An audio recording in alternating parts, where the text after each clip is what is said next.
La honte est une rouille qui ronge l'acier de l'âme, et le père Elias n'était plus qu'une coque vide, traînant ses outils dans la pénombre huileuse des oubliettes.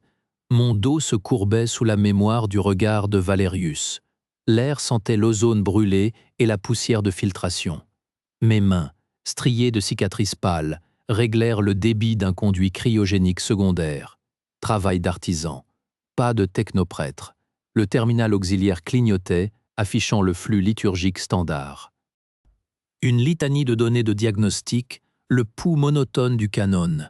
Je détournai les yeux. Je ne méritais plus de lire ces lignes. Puis, un battement. Une microseconde de latence entre les séquences harmoniques 7.4 et 7.5. Une faute de prosodie dans le psaume cantique. Rien qu'un artefact de maintenance, sans doute. Mon esprit, pourtant, s'accrocha. Il calcula. Il compara avec la structure mémorisée dans ma chair avant la chute. Le doute fut une douleur physique, une crampe à l'estomac. Regarder plus loin, c'était risquer de revivre l'erreur. Mais l'anomalie était là, froide, technique. Une dissonance dans la symphonie sacrée. Je posai mes doigts sur l'interface. La sensation du verre froid sous mes paumes me ramena à la chambre du noyau, à tout ce que j'avais perdu. Je scannais la séquence. Le système renvoya un code d'erreur cryptique jamais référencé dans les manuels de maintenance.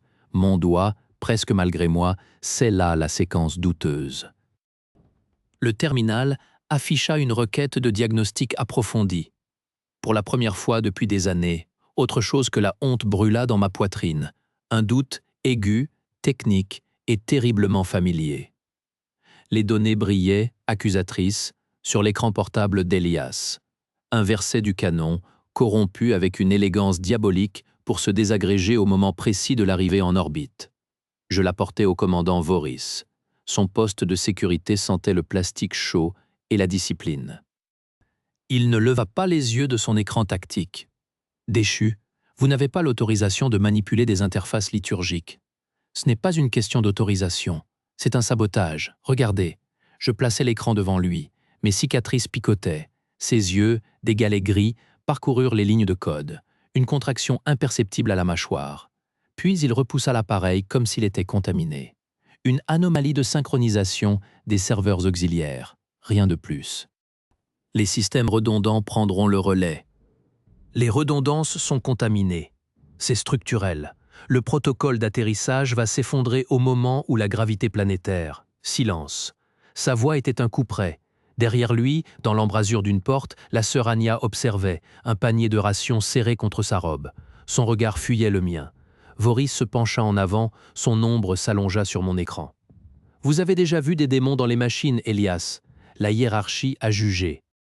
Vous récidivez. Ceci est réel. Votre hérésie aussi vous semblait réelle. Vous coûtez du temps et des ressources. La prochaine alerte vous vaudra le cachot. Sortez. » Je ramassai mon écran. La froideur de Voris n'était pas de la méconnaissance.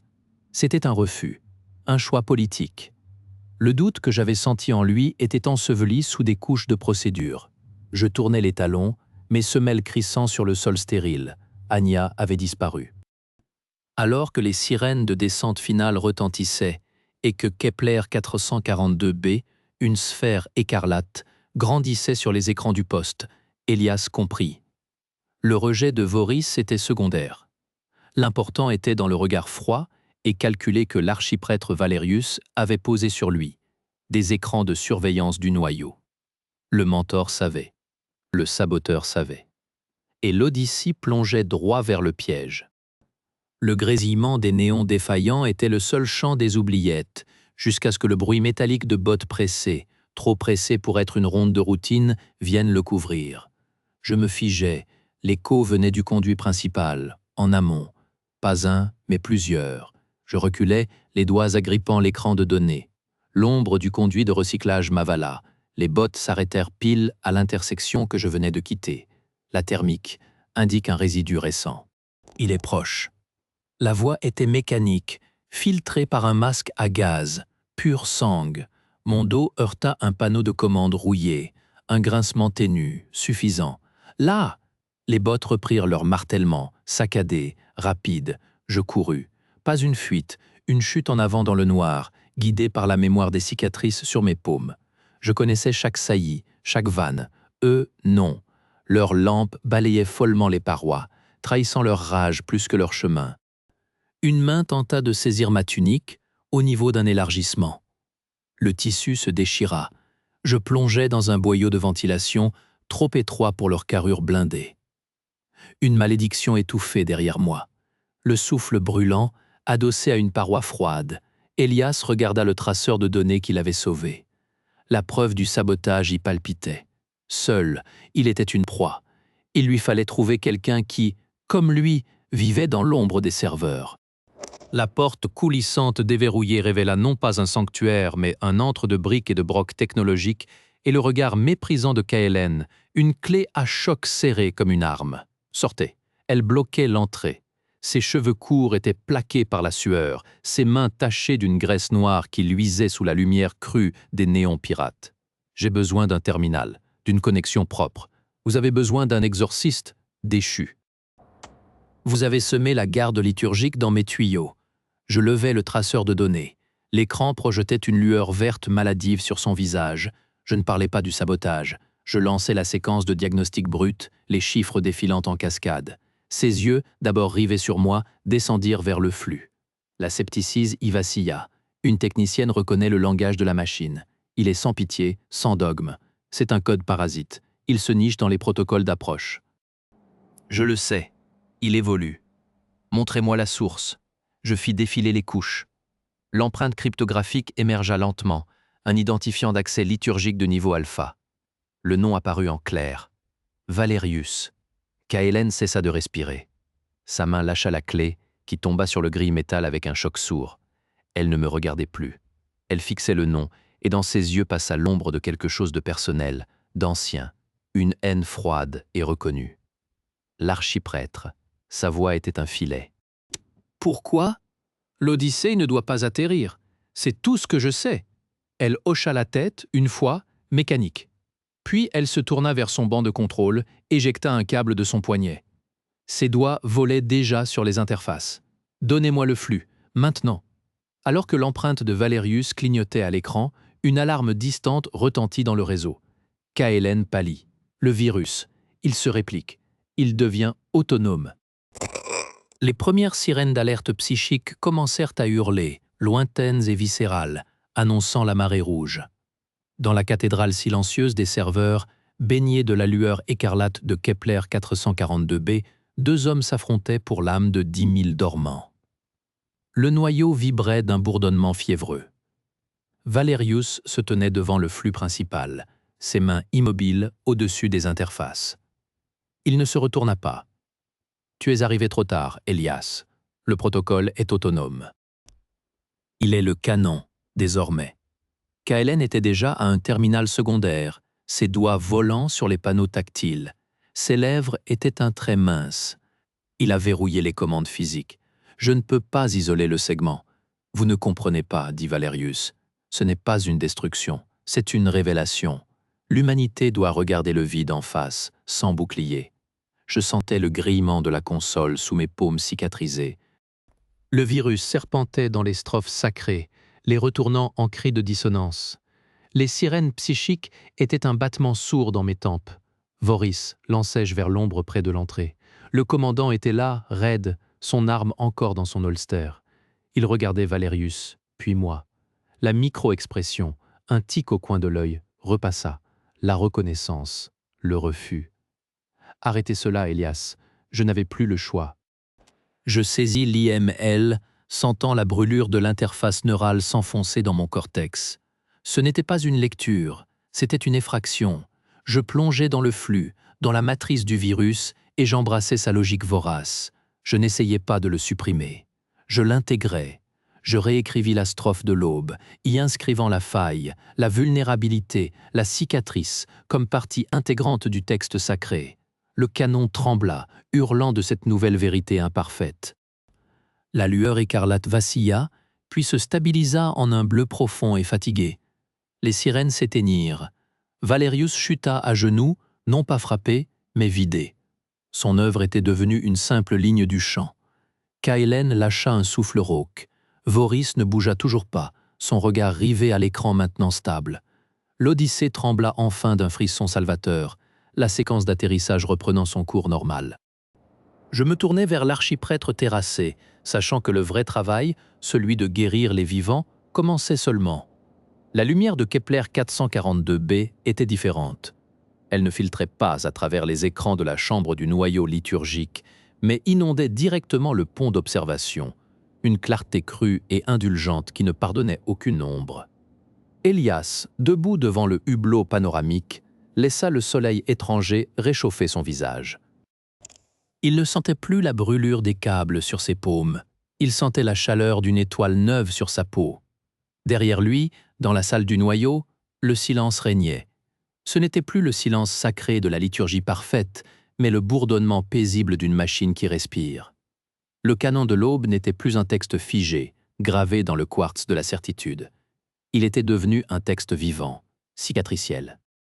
Les lignes de code sacré étaient entrecoupées de commentaires, de corrections, de fragments du virus mortel lui-même, désamorcés et exposés comme une leçon, une théologie de la cicatrice, une foi qui ne niait plus ses erreurs, mais les portait comme les marques sur ses mains. Il demande encore à te voir. La voix de Kaelen était neutre, mais il y avait une lassitude au fond. Elle s'était appuyée contre le chambranle de la porte, les bras croisés. Elle ne portait plus de combinaison de travail. Elle portait l'uniforme sobre de la nouvelle gardienne du noyau, une fonction qu'elle avait acceptée avec un grognement, mais qu'elle exerçait avec une vigilance de faucon. Ses mains étaient propres, mais ses yeux, eux, n'avaient pas changé. Ils voyaient toujours la faille dans la pierre, la fracture dans le dogme. « Valerius », murmura Elias. Ce n'était plus un nom, c'était une relique, une preuve. Il répète la même chose. Que c'était pour le bien du vaisseau, que la perfection était un leurre et qu'il a simplement accéléré l'inévitable. Kaelen secoua la tête. Il ne voit même pas la contradiction. Il a voulu prouver que le canon était une illusion, et pour cela, il a dû en devenir le démiurge, le pire genre de croyant. Elias ne répondit pas tout de suite. Il regardait le monde en contrebas. Des nuages d'un blanc laiteux tourbillonnaient au-dessus de continents aux teintes de rouille et de jade. Le virus était mort, figé dans le nouveau texte comme un fossile. L'Odyssée, lui, vivait. Il respirait l'air d'un nouveau ciel. Et Voris? Kaelen eut un petit sourire, presque imperceptible. Le commandant a accepté la nouvelle réalité. À contre-cœur, certes. Mais il a vu les données. Il a vu le vaisseau atterrir. Il ne peut pas nier la mécanique du salut. Il supervise la construction du premier avant-poste.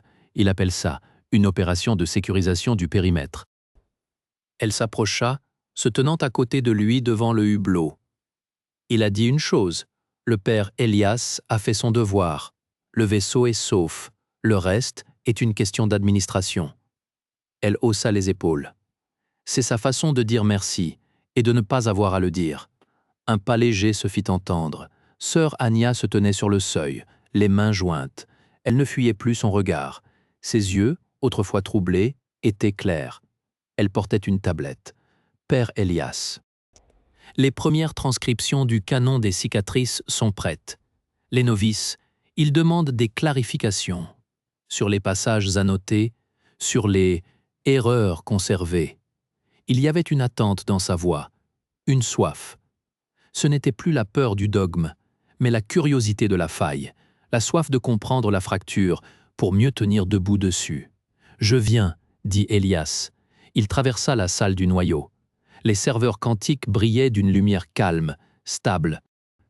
Les lignes du nouveau canon défilaient sur les écrans, parsemées de ses propres notes en rouge, de fragments de code malveillants neutralisés en gris, de questions laissées ouvertes en bleu. Un texte qui saignait de ses propres corrections. Un texte honnête. Dans une alcôve vitrée, sous la lumière froide des néons de garde, Valerius était assis. Il avait vieilli de 10 ans en 3 jours. Sa robe d'archiprêtre était froissée, mais ses yeux brûlaient encore de cette conviction froide, cette certitude qui avait failli tout consumer. Elias. La voix de Valerius était un râpeux. Tu as fait de notre foi un patchwork de doutes, une confession publique de nos faiblesses. Tu appelles cela une rédemption? Elias ne s'approcha pas de la vitre. Il resta à distance, les mains dans les poches de sa tunique simple, sans un signe. Je l'appelle la vérité. Le canon n'était pas un bouclier, c'était un miroir sans teint. Nous regardions à travers, croyant voir l'univers, alors que nous ne voyions que notre propre reflet parfait et immobile. J'ai simplement retourné le miroir. Valerius ricana, un son sec. Et qui protégera le vaisseau maintenant? Qui croira en un texte qui avoue ses propres failles? Personne ne croira, répondit Elias calmement. Ils comprendront. Ils apprendront à lire entre les lignes, à voir la cicatrice comme une preuve de vie, pas comme une souillure. La foi ne sera plus une armure, elle sera une suture. Il se détourna, il n'y avait plus rien à dire. L'archiprêtre resterait là, à contempler la perfection qu'il avait voulu détruire pour la prouver. Une prison de sa propre logique. Son sort était clair. Confiné dans cette alcôve, il serait étudié, comme le virus qu'il avait créé, une relique vivante de l'ancien dogme. Un avertissement. Sur le seuil, il croisa le regard de Kaelen. Elle hocha la tête, une fois. Pas de mots. Il n'en avait plus besoin. Le vaisseau respirait. Le monde attendait. Il sortit sur la passerelle extérieure, le vent d'un air neuf frappant son visage. En bas, dans la plaine, les premiers habitats gonflables scintillaient comme des bulles de rosée. Des silhouettes s'affairaient. Des lumières clignotaient. Une vie. Il n'était plus un paria. Il n'était plus un prophète. Il était simplement un homme, debout sur le seuil d'un monde, portant sur ses mains les cicatrices de la vérité. Et pour la première fois depuis bien longtemps, cela lui suffisait. La lumière était différente. Elle était vraie. Épilogue. Les cicatrices de la vérité, les jours suivants furent un tissage de nouvelles routines. Elias ne retourna pas aux oubliettes. Il fut installé dans une petite cellule près du noyau, un espace simple avec un lit, une table et une fenêtre qui donnait sur la plaine en expansion. Il n'était pas un technoprêtre restauré, mais un gardien du texte, un titre qu'il avait inventé lui-même. Son rôle était d'enseigner, de guider la lecture du nouveau canon. La première classe fut composée de novices, dont sœur Anya. Ils étaient assis devant lui, leurs tablettes ouvertes, leurs yeux remplis d'une curiosité anxieuse. Elias pointa une ligne du texte, une strophe où le code du virus était encapsulé, commenté. « Regardez ici, dit-il, sa voix calme dans le silence de la salle. Cette séquence était destinée à désagréger le protocole d'atterrissage. Elle est maintenant une partie du canon. Elle ne fonctionne plus comme un poison, mais comme un avertissement. Elle dit « Voici comment nous avons failli mourir. Voici comment nous avons survécu. » Anya leva la main. « Et si quelqu'un essaie de l'utiliser à nouveau? De le réactiver ?» Elias sourit, un geste rare qui faisait craquer les cicatrices sur son visage. Il ne peut pas être réactivé. Il est intégré. Il est comme une cicatrice sur un bras. La peau a guéri autour. Elle est plus forte à cet endroit précis, mais la marque reste. La marque nous enseigne. Kaelen, debout près de la porte, observait. Elle ne participait pas aux enseignements, mais elle surveillait le noyau, vérifiant chaque fluctuation, chaque anomalie. Elle avait accepté son rôle de gardienne avec un pragmatisme brutal. Elle avait aussi, un soir, dans le silence de la salle des serveurs, raconté à Elias la raison de sa haine pour Valerius. C'était une histoire simple et terrible. Valerius avait condamné son père, un simple technicien, pour une erreur de maintenance qui avait été, en réalité, une faille du canon lui-même. Son père avait été envoyé aux oubliettes et avait disparu. Valerius avait refusé de réviser le jugement, citant la perfection du texte. La cicatrice de Kaelen était invisible, mais elle était là, et elle guérissait maintenant, lentement, à travers le travail de garde. Le commandant Voris, quant à lui, avait déplacé son autorité vers le monde extérieur. Il dirigeait les équipes de construction, organisait les explorations, établissait les protocoles de sécurité pour la nouvelle colonie. Il ne parlait jamais de la crise du noyau. Il parlait de l'opération de stabilisation post-atterrissage et de la gestion des ressources planétaires. Mais lors d'une inspection du noyau, il avait salué Elias avec un bref nod et avait dit, sans regarder directement l'écran du canon, « Le système fonctionne. C'est ce qui compte. » Son inaction pendant le climax avait été jugée par les survivants comme un immobilisme politique, mais il avait été pardonné, car il avait finalement permis la résolution. Il restait commandant, mais son autorité était maintenant partagée. dilué dans la nouvelle structure où le gardien du texte et la gardienne du noyau avaient voix au chapitre. Les conséquences psychologiques de la crise étaient profondes, mais elles étaient traitées avec la même philosophie cicatricielle. Des groupes de discussion avaient été formés, où les membres de l'Odyssée pouvaient parler de leur peur pendant la marée rouge, de leur confusion face au nouveau canon. Ils étaient encouragés à voir leur traumatisme comme une partie de leur histoire individuelle, à l'intégrer comme le virus avait été intégré dans le texte. La société ne cherchait plus à être parfaite et sans faille, elle cherchait à être résiliente, à apprendre de ses fractures. Un mois après l'atterrissage, Elias se tenait sur une colline, au-delà de la zone de l'avant-poste. Le sol était rouge, poussiéreux, sous ses pieds. Il regardait l'Odyssée, immense et silencieux maintenant, ses portes ouvertes, ses habitants travaillant à construire une nouvelle vie autour de lui. Il pensa à Valérius, enfermé dans son alcôve vitrée, parlant encore à ses gardiens de la nécessité de son acte. Il pensa à Kaelen, vigilante dans la salle des serveurs, ses yeux scrutant chaque ligne de code pour des anomalies nouvelles. Il pensa à Voris, organisant la survie matérielle de la colonie. Il pensa à Anya et aux autres novices, qui apprenaient maintenant à lire la vérité dans les cicatrices du texte. Il avait été un paria, il avait été un hérétique, il avait été un sauveur. Maintenant, il était un enseignant. Il était le gardien du texte, celui qui portait les cicatrices de la vérité sur ses mains et dans son esprit, et qui les montrait aux autres pour qu'ils puissent eux aussi apprendre à porter leurs propres cicatrices. Le soleil de Kepler 442b se couchait, projetant des ombres longues et dorées sur la plaine. La lumière était différente. Elle était vraie. Et Elias, debout sur la colline, savait que cette vérité imparfaite et cicatricielle était la seule fondation possible pour un nouveau monde. Il retourna vers l'avant-poste, ses pas fermes sur le sol rouge. La nuit tombait, et les lumières de la colonie scintillaient comme des étoiles nouvelles, promises à un ciel qui n'avait jamais connu la perfection, mais qui, maintenant, connaissait la possibilité de guérir.